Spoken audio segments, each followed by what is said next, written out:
The first information has come in and it's a lead for the Congress. We heard earlier that they were going to start counting at 6 a.m. So I hope you were up and outside the counting center at 5:30 this morning.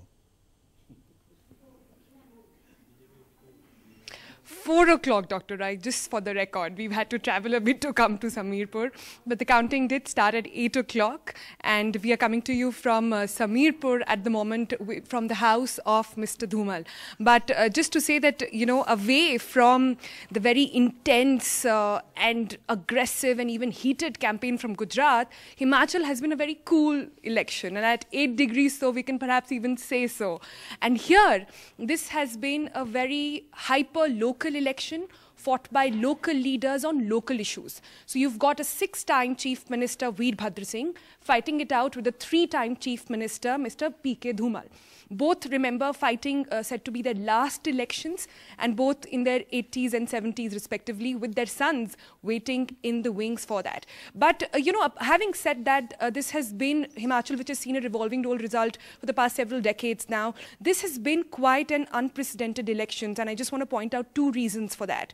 One, the amount of money power which was used this election. You had 83-year-old Mr. Veerbhadra Singh forced to travel on the road with his car, campaign all over the hills, because he simply did not have the money to hire choppers. Cut to the BJP, where all over, all the hotels in Shimla, all the newspapers, radio, advertisement, banners on the road, all of that had BJP Congress completely missing into action. Also, we happened to visit the war rooms of both the parties. In Congress, we saw there were barely anybody there. We just saw a couple of people there just sipping their tea, no action. It looked as if they had conceded defeat already.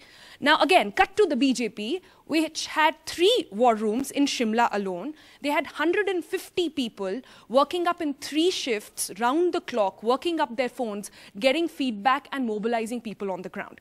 So that's the difference in the 2 campaigns that have been fought here.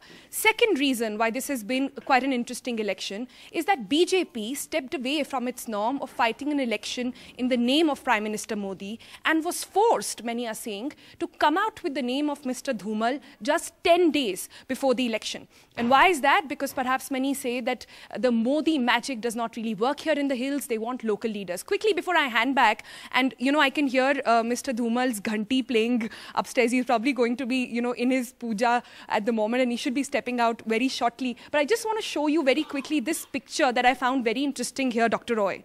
This is a picture, if my camera person Ashu can show you. This is a picture of Mr. Dhumal and Mr. Modi. This is dated back in 24th of August 1998, I'm told, when Mr. Dhumal became the Chief Minister for the first time. And it was also a first for Prime Minister Modi at that time as the convener of the state. And Mr. Dhumal, in his interview with me earlier, said that he still has a very close bond with the Prime Minister. He also said that after this, after winning Himachal, Mr. Modi actually went back to become the Chief Minister of Gujarat for the first time. So he says his training of sorts happened over here. So the big question today here will be, if BJP wins, which is very likely at the moment, will it be a win for Mr. Dhumal or will it be a win for Prime Minister Modi?